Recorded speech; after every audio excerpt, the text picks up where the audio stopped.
and it's not always how you would expect it to be played out. Now, I don't do reflective diaries as much as I do in my honors seminar. I have students write critical essays of guest speakers. So every year I bring in 8 guest speakers into my honors seminar. They address a common theme from their perspective of their different disciplines. And the students write, and I tell them a critical essay is not simply, it was bad. Critical essays, hey, this is what they said, this is what I learned from it, this could have been strengthened. More often than not, they're very enthusiastic, probably because they think it will get them a higher grade.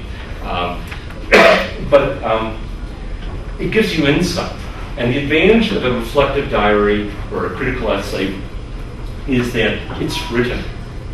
And often, and I found this to be true with some of my best Latino students, they don't participate as much in class.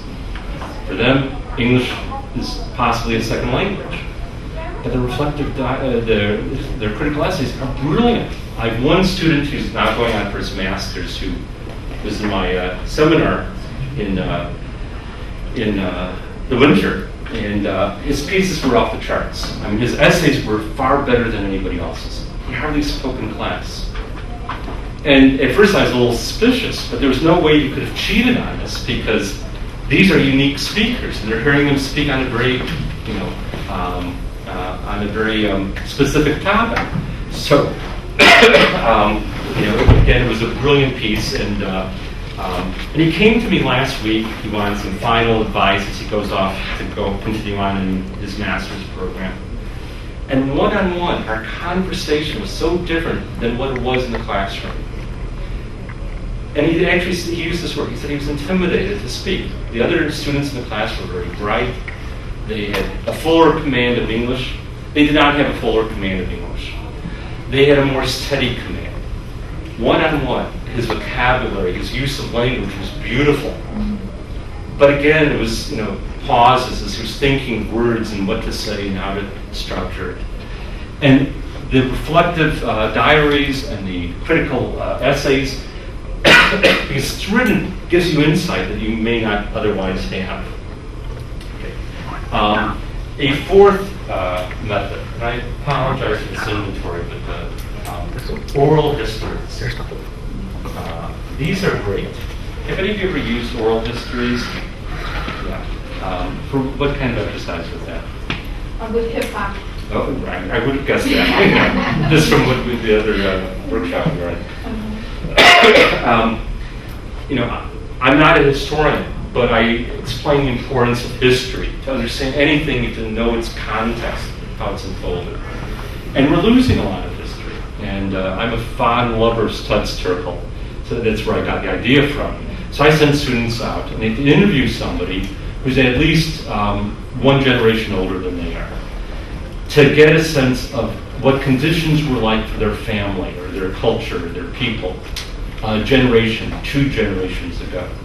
And increasingly, when I first did this, students were coming back having interviewed people who lived through the Depression.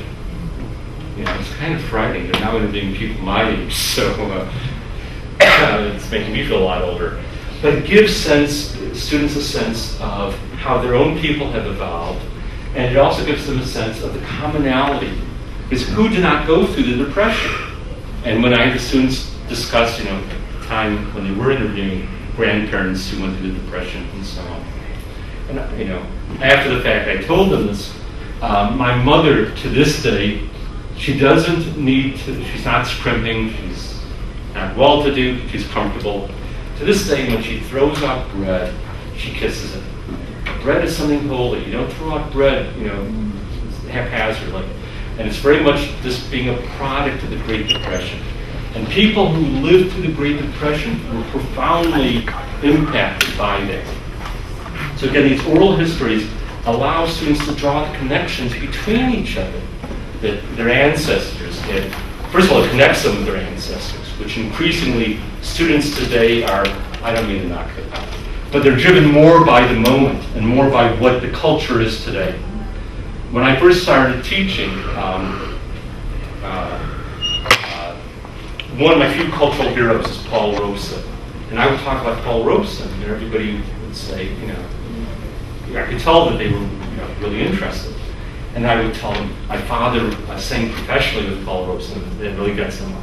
Today I mentioned Paul Robeson, they don't know who the hell I'm talking about. They know hip-hop stars. And so that oral history connects you not only with your fellow students, but connects you with your past, and, which is very important as well. I have students do, I'll just go here, research presentations, and this is really important. I teach comparative politics, and now it's getting harder because my classes have gotten very large. But I have each student research a country, and they become the expert on that country. I call it my roots exercise. A Mexican student will often research Mexico. A Polish student will research Poland, and so on. So when I deal with issues of ethnic conflict, the Mexican student might talk about what's happening in Chiapas. The Irish student talks about what's happening between Catholics and Protestants and so on in Ireland. And by sharing that, one, they're sharing expertise, even if they don't do their own country. African American students, and I find this less true today when I first started this, almost invariably did an African country. I don't find it true anymore.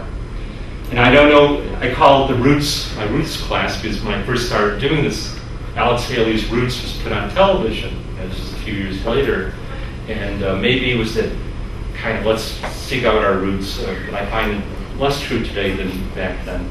But nevertheless, it does a couple things. One, it opens people up to realize there are other cultures, there are other people that have the similar problems. My argument is every country faces the same problems: economic development, ethnic conflict, creating a legitimate central government, recognizing minorities, and so on.